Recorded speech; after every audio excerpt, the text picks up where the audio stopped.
ধরুন শিশির ঝরার শব্দ, কিংবা পাখির পালক খসে পড়ার শব্দ, কিংবা ধরুন কুঁড়ি থেকে ফুল ফোটার শব্দ, অথবা হারানো কাউকে দেখে হঠাৎ চমকে ওঠার শব্দ।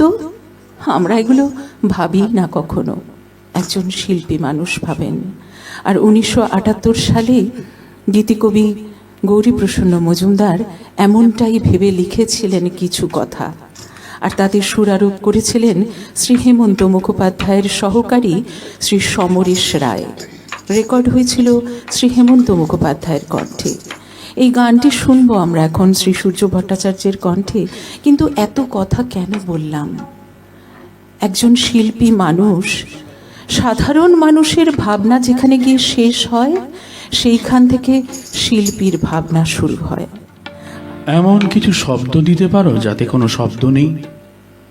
স্তব্ধ আমি, শব্দে শব্দে ক্লান্ত। শিশির ঝরার শব্দ, পাখির পালক খসে পড়ার শব্দ, কুঁড়ি থেকে ফুলের ফোটার শব্দ, অথবা হারানো কাউকে দেখে চমকে ওঠার শব্দ।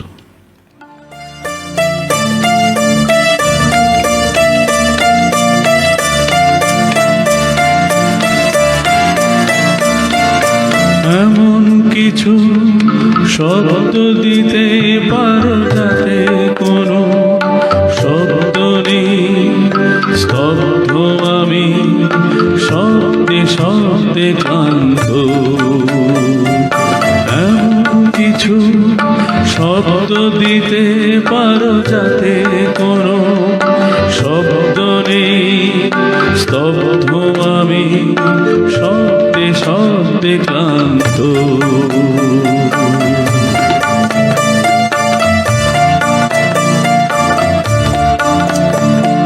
শিশির ঝরার শব্দ, পাখির পালক খসে পড়ার শব্দ, কুঁড়ি থেকে ফুলের ফোটার শব্দ, অথবা হারানো কাউকে দেখে চমকে ওঠার শব্দ। এমন কিছু শব্দ দিতে পারো যাতে কোনো শব্দ নেই। স্তব্ধ আমি, শব্দে শব্দে ক্লান্ত।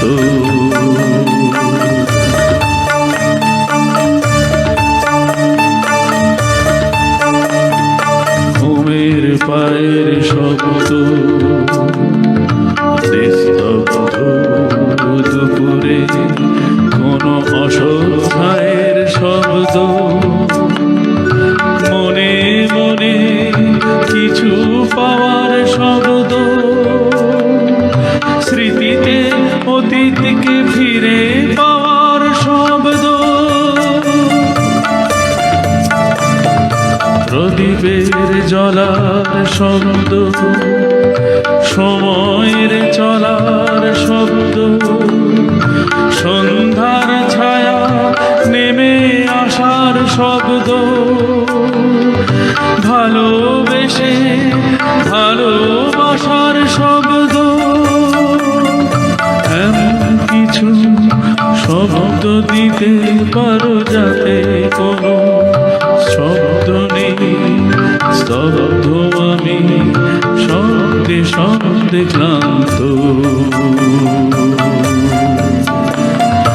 এমন কিছু শব্দ দিতে পারো যাতে কোনো শব্দ নেই। স্তব্ধ আমি, শব্দে শব্দে ক্লান্ত।